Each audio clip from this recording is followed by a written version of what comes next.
Hello everyone, welcome to Edupedia World. Today we'll start with our first chapter, that is Introduction of Economics. Now we will discuss the definitions of economics.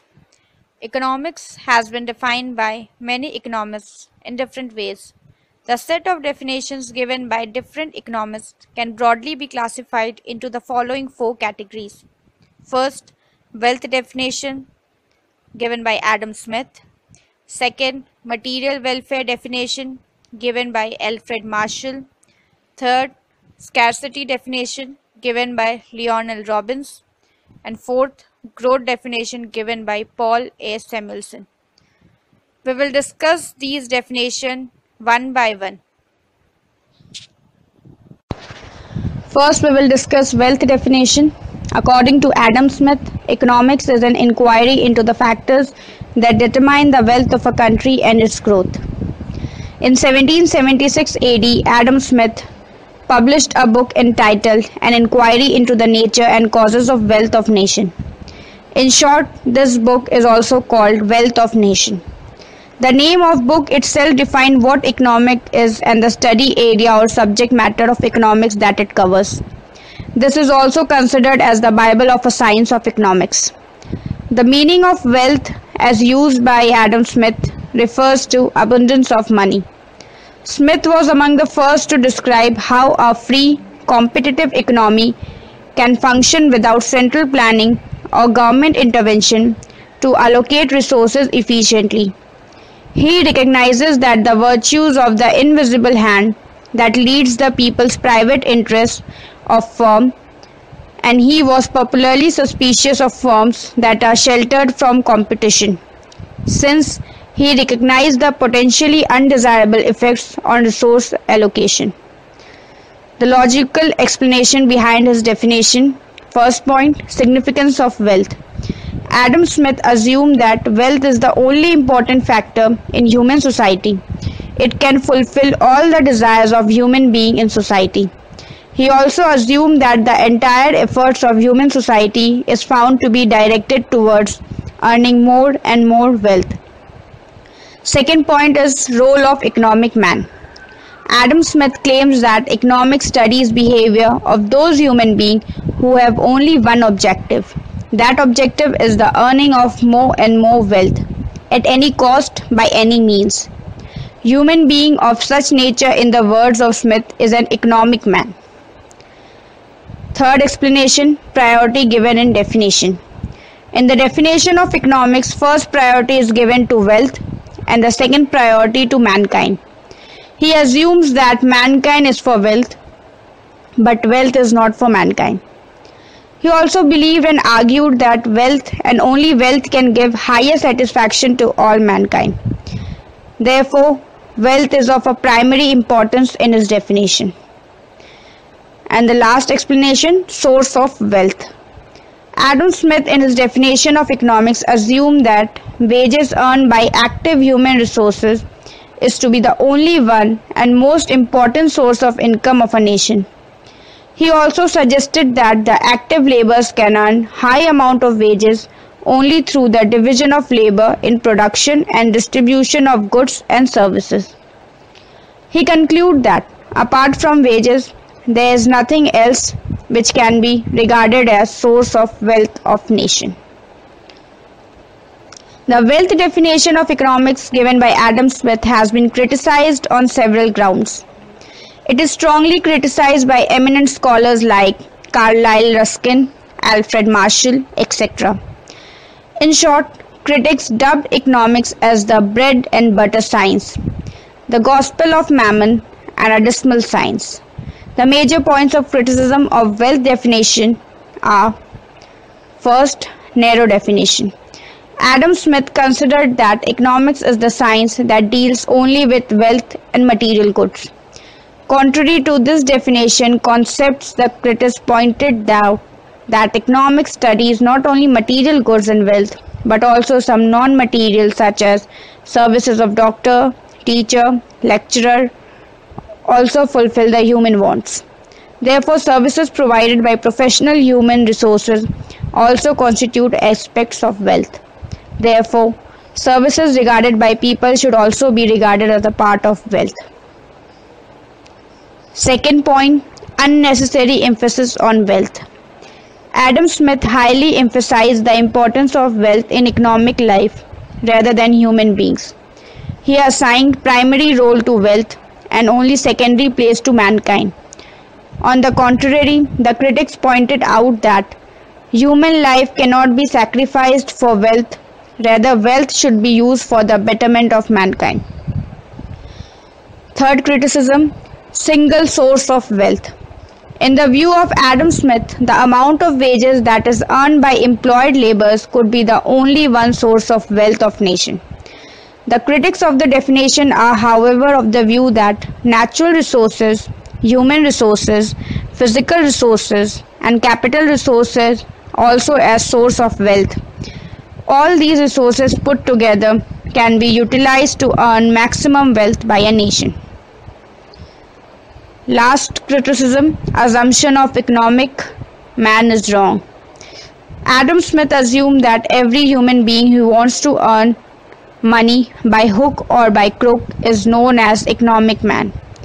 The critics of the definition instead pointed out that almost all human beings also own the qualities of human life, such as feeling of love, respect, self-esteem, sympathy, cooperation, friendship, trust, which might provide greater satisfaction rather than wealth in their lives. So, we conclude that Adam Smith considered human wants as unlimited. It is important that these wants be fulfilled, and wealth is the only thing that can fulfill human needs or wants. The definition of economics as the science of wealth has been supported by classical economists such as F.A. Walker, J.B. Say, J.S. Mill, and David Ricardo. According to F.A. Walker, economics is that body of knowledge which relates to wealth. Similarly, J.B. Say defines economics as that science which treats of wealth. In conclusion, each and every classical economics defines economics in similar view as Adam Smith, that economics is the body of knowledge which relates to wealth. This definition is not a precise definition. It gives importance to wealth rather than production of human and social welfare. The wealth definition of economics was discarded towards the end of the 19th century. Now we come to material welfare definition given by Alfred Marshall, a pioneer neoclassical economist, to redefine his field of study. This definition expands the field of economic science to a larger study of humanity. Specifically, Marshall's view is that economics studies all the actions that people take in order to achieve economic welfare. In the words of Marshall, man earns money to get material welfare. This is why economists since Marshall have described his definition as the welfare definition of economics. This definition enlarged the scope of economic science by emphasizing the study of wealth and humanity together, rather than wealth alone. In his widely read textbook, Principles of Economics, published in 1890, Marshall defines economics as follows. Political economy or economics is a study of men as they live and think and move in the ordinary business of life. It examines that part of individual and social action which is most closely connected with the attainment and with the use of material requisites of well-being. There are some implications of this definition. The first is economics is a study of mankind. Second, human life has several aspects: social, religious, economic, and political. But economics is concerned only with the economic aspect of life. Third, promotion of welfare is the ultimate goal, but the term welfare is used in a narrow sense to mean material welfare only. According to Edwin Cannon, the aim of political economy or economics is the explanation of the general cause on which the material welfare of human beings depend. Marshall clearly explains that economic activity is different from other activity. For example, if a student visits a friend who is ill, it is a social activity. If a person gives his vote in an election, it is a political activity. If a person goes to church, it is a religious activity. Marshall defines economic activity as separate from the above activities. A farmer who toils in the field or a workers on an assembly are performing an economic activity. They work to increase their material welfare primarily by earning money. Money buys goods or services that satisfies wants. In other words, economics deal with effort, wants, and the satisfaction of those wants. Followers in the new classical tradition such as William Beveridge and Arthur Pigou have continued to define economics in terms of material welfare. According to Pigou, the range of inquiry becomes restricted to that part of social welfare that can be brought directly or indirectly into relation with the measuring rod of money. Marshall's definition has been criticized by more recent economists, including Lionel Robbins. Robbins' criticism include: first, narrow down the scope of economics. Marshall distinguishes between material and non-material welfare and confines economics to the study of material welfare. Robbins feels that economists should not limit their attention to material welfare. There are things that are non-material, but they promote human welfare. Robbins cites the services of doctors, lawyers, teachers, dancers, engineers, professors. These goods satisfy our wants and are scarce in supply. Some economists feel that Marshall's definition of material includes both goods and services, and that Robbins is either misreading Marshall's text or creating a straw man argument. Second criticism assumes equivalency between welfare and economic activity. For Robbins, there are economic activities which do not promote human welfare. For example, the sale of cocaine or heroin. Here Robbins says, why talk of welfare at all? Why not throw away the mask altogether? Third point, it is a vague concept. According to Robbins, welfare is a vague concept to use to define economics because it is subjective. Economics is a quantitative science, but welfare cannot be quantitatively measured, and two persons cannot agree on what creates or improves welfare. Last criticism, it involves value judgment. Finally, the word welfare in Marshall's definition bring economics to the realm of ethics.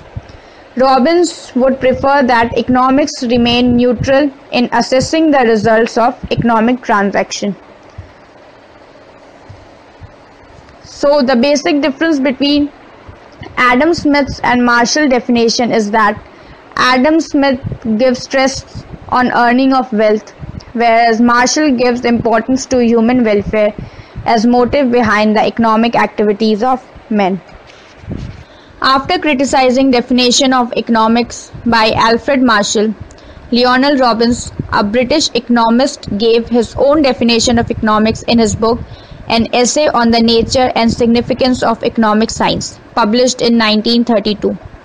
Lionel Robbins has given scarcity definition of economics in these words: economics is a science that studies human behavior as a relationship between limited resources and unlimited wants which have alternative uses. Lionel Robbins claimed that his definition did not suffer from any of these defects. Lionel Robbins' definition was analytical rather than classificatory. Instead of discussing a certain type of human behavior, it focused its attention on a particular aspect of human behavior, that is, behavior concerned with the scarcity of resources and unlimited wants. Major points of Lionel Robbins' definition of economics were ends, means, and alternative uses. First, we will discuss ends. Human beings have unlimited wants. They are constantly making efforts to satisfy unlimited wants with limited resources. The nature of these unlimited wants is such that if one want is satisfied, another want arises. It is impossible that a person has all of its wants fulfilled. So the struggle to produce more goods or get more income continues for the whole life. Second point is means. Resources are of two types, non-economic and economic resources. Non-economic resources are air, sea, water, etc. These resources are unlimited in supply and are free. Economic resources are the things and services which are limited or scarce in supply and command a non-zero price. Economics is concerned with all the natural, human and man-made resources that are used in the production of goods and services. These resources are also called inputs. According to Robbins, the unlimited ends and the scarce resources provide a foundation for the field of economics. Since the human wants are unlimited and the means to satisfy them are scarce or limited in supply, therefore an economic problem arises. If all the things were freely available to satisfy, then unlimited human wants, there would not have arisen any scarcity, hence no economic goods, no need to economic and no economic problem. Third point, alternative uses. The third important proposition of Robbins' definition is the scarce resources available to satisfy human wants have alternative uses. For example, if a piece of land is used for the production of sugarcane, it cannot be utilized for the growth of another crop at the same time. Man therefore has to choose the best way of utilizing the scarce resources which have alternative uses, and choices are the problems confronting to the society. The choices to be made are what goods shall be produced and in what quantity, how the goods and services should be distributed. Summing up, the definition of economics by Robbins based on satisfaction of human wants with scarce resources which have alternative uses. Robbins' definitions of economics criticized by some modern economics like Hicks, Durbin, Fraser on the following grounds. First, make economics a pure science. According to Professor Robbins, economics is a pure science as has not normative aspect. We agree with when he says that economics is something more than science.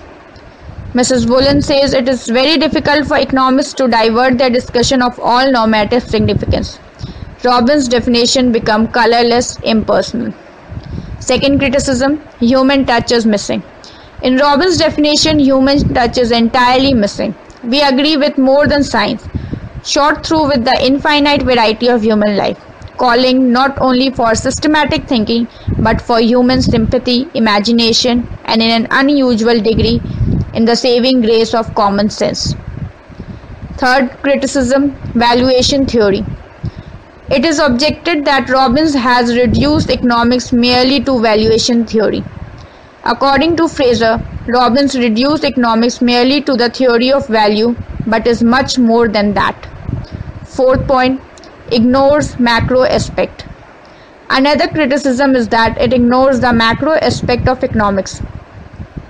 Economics was studied how the level of national income and employment are determined. So Robbins fails to explain the problems of overpopulation, unemployment, economic growth and national income. Fifth, self-contradictory. Robbins' definition is based on self-contradictory. He favored laissez-faire policy.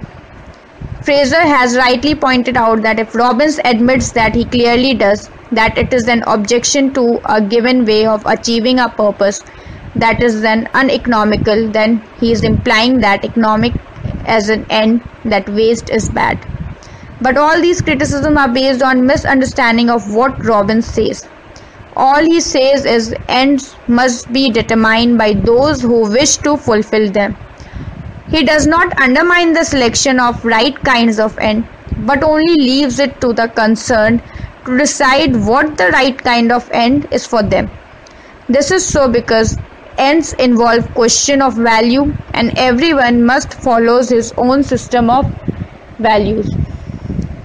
In short, according to Robbins, economics is a science of choice.